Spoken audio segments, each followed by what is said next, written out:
India आघाडीच्या बैठकीमध्ये शेवटच्या खुर्चीवर बसल्यावरून उद्धव ठाकरेंवर जोरदार टीका। दिल्लीत उद्धव ठाकरेंना काय मान हे समोर आलंय। फडणवीसांचा निशाणा, तर ज्यांनी स्वाभिमान विकला त्यांना काँग्रेसने जागा दाखवली, शिंदेंचा टोला।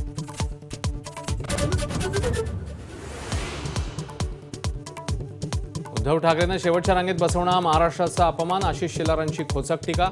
तर प्रेझेंटेशन बघण्यासाठी ठाकरे मागच्या रांगेत बसल्याचं राऊतांचं स्पष्टीकरण। वरळी कोळीवाड्यामध्ये एकनाथ शिंदे आणि आदित्य ठाकरे आमने सामने, दोन्ही बाजूच्या कार्यकर्त्यांची जोरदार घोषणाबाजी।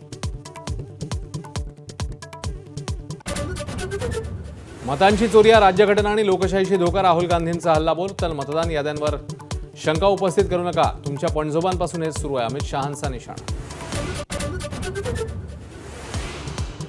पुणे जिल्ह्यामध्ये 3 नव्या महापालिका होणार, उपमुख्यमंत्री अजित पवारांनी केली घोषणा। तर मुख्यमंत्री फडणवीसांचं पुणे महापालिकेच्या विभाजनावर वेगळं मत। गोपीचंद पडळकरांच्या कार्यकर्त्याचं अपहरण करून हत्येचा प्रयत्न, रोहित पवारच मास्टरमाइंड, पडळकरांचा आरोप। तर एसआयटी चौकशी करा, रोहित पवारांचं चॅलेंज।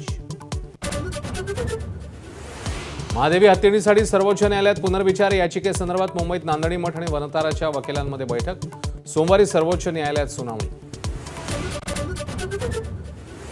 हिंगोलीमध्ये पावसाची जोरदार हजेरी, कयाधू नदीला पूर, वाशिममध्ये पाणी घरात, बेळगावात सौदत्ती डोंगरावर ढगफुटी सदृश्य पाऊस।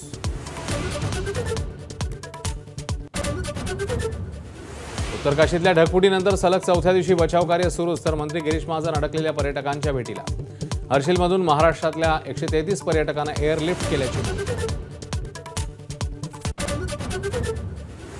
पंतप्रधान मोदी आणि रशियाचे अध्यक्ष व्लादिमीर पुतीन यांच्यात फोनवरून चर्चा, ट्रम्प यांच्या ट्रायरी बॉम्ब नंतर झालेल्या चर्चेला महत्त्व। सलमानशी दोस्तीमुळे कपिल शर्मा बिश्नोई गँगच्या निशाण्यावर, सलमानला शोमध्ये बोलवल्यानं कॅनडातल्या कॅफेवर गोळीबार, लॉरेन्स गँगच्या हॅरी बॉक्सरची ऑडिओ क्लिप समोर।